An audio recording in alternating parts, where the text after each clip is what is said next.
उपवासाचे आपण भगरीचे, साबुदाण्याचे थालीपीठ तर खाल्लेले आहे. अजून आपण राजगिराचे थालीपीठ खाल्लेले आहे. तर आता बघूया आपण आज कच्च्या केळीपासून कसे थालीपीठ तयार करणार आहे. तर मग रेसिपी संपूर्ण बघा, स्किप न करता बघा. नमस्कार, मी स्वाती, सोनाक्षी बराटे व्हेज रेसिपीमध्ये तुमचे खूप खूप मनापासून स्वागत करते. बघा, इथं कच्ची केळी घेतलेली आहे, तिचे साल काढून घेतले आणि अशी बघा खिसणीच्या साहाय्याने मी खिसून घेत आहे. तुम्ही बारीक खिसणीने पण खिसू शकता, पण छान असा खिस दिसायला पाहिजे म्हणून मग मी जाड खिसणीनेच खिसत आहे. आणि मस्त असे पूर्ण कच्ची केळी छान अशी खिसून घ्यायची आहे. आणि तुम्ही जर बनवून बघितले तर तुम्ही नेहमी बनवाल, इतके सुंदर अप्रतिम चवीचे हे कच्च्या केळीपासून बनवलेले थालीपीठ लागतात. आणि तुम्ही जर छोटे छोटे बनवले तर 2 मध्येच तुमचं पोट भरल, आणि जर मोठा बनवला तर 1 मध्येच तुमचं पोट भरल. आता बघा, मी पूर्ण कच्ची केळी अशी किसून घेतलेली आहे. आणि इथं बघा साबुदाणा घेतलेला आहे, मी कच्चाच घेतलेला आहे, अंदाजाने घेतलेला आहे, म्हणजे अर्धी वाटी असेल साधारण. काही नाही, आपल्या अंदाजाने फक्त छान असं आपलं थालीपीठ मिळून येण्यासाठी करायचं आहे आपल्याला. आता मी तो मिक्सरला फिरवून घेतला साबुदाणा, आणि ते साबुदाण्याचं पीठ बघा कच्च्या केळीच्या खिसमध्ये टाकून घेतलं. आता इथं 1 ते 1.5 चम्मच मी हिरव्या मिरचीचा ठेचा टाकला, आणि अर्धी वाटी दाण्यांचा कूट टाकला. दाण्यांचा कूट म्हणजे भाजून शेंगदाणे घेतले होते, त्याचा थोडंसं असा कूट करून घेतला जाड बारीक. तुम्ही ते पण आपल्या आवडीनुसार कमी जास्त वापरू शकता, तरी पण छान होतात थालीपीठ. आता चवीनुसार इथं मी मीठ वापरलेलं आहे. आणि आता सर्व आपल्याला हे मिक्स करायचं आहे. तुम्ही इथं वरईचं म्हणजे भगरीचं पीठसुद्धा वापरू शकता, पण साबुदाण्याचं वापरल्यामुळे खूप सुंदर टेस्ट येते. आणि तुम्ही साबुदाणा भाजून सुद्धा घेऊन दळू शकता. मी कच्चाच मिक्सरला फिरवला होता, कारण वेळेवर ठरलं की थालीपीठ बनवायचे. आता सर्व बघा मस्त असं मिक्स करून घेतलेलं आहे.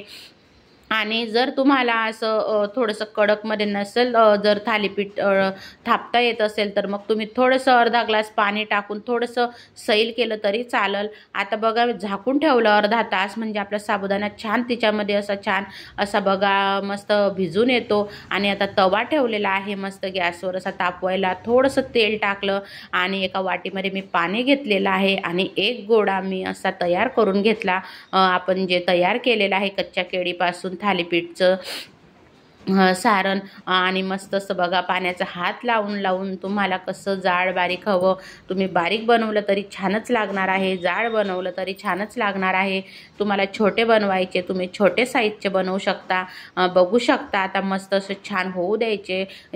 म्हणजे छान अशी एक बाजू छान भाजली गेल्यावर थोडंसं वरतून तेल टाकल्यानंतर परतवून घ्यायचं आहे. मी तर शेंगदाणा तेल वापरत आहे. आणि बघू शकता तुम्ही आपल्या कच्च्या केळीपासून थालीपीठ तुम्ही कधी बनवले आहे का, मला कमेंटमध्ये सांगा. आणि जर बनवल्यावर जर आवडले तर कमेंटमध्ये सांगायला विसरू नका.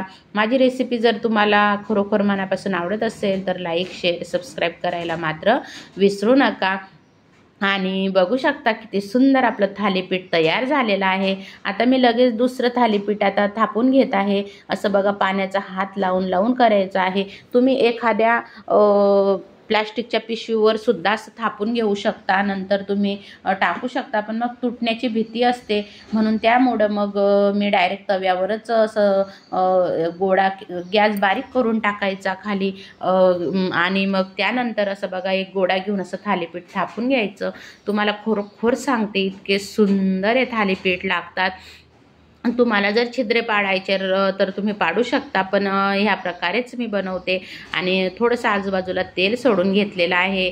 आणि तुम्ही बघू शकता, खरोखर तुम्ही नक्की बनवून बघा, इतके सुंदर हे थालीपीठ लागतात कच्च्या केळीपासून. फक्त केळी पिकलेली नको हवी, अर्धवट अशी म्हणजे पूर्ण कच्ची केळी हवी, तेव्हा ते छान लागतात, नाहीतर मग गोडचट लागतात. आणि आपलं थालीपीठ बघा दुसरं पण तयार झालेलं आहे. आता बाकीचे मी तयार करून घेणार आहे.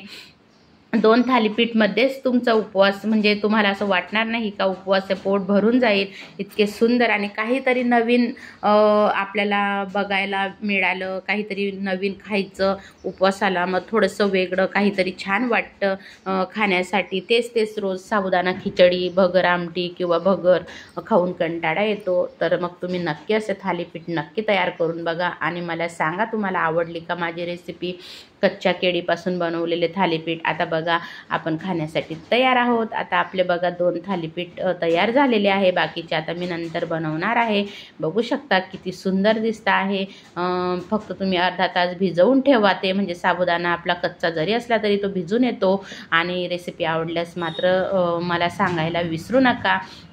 कसे वाटले कच्च्या केळीपासून बनवलेले थालीपीठ.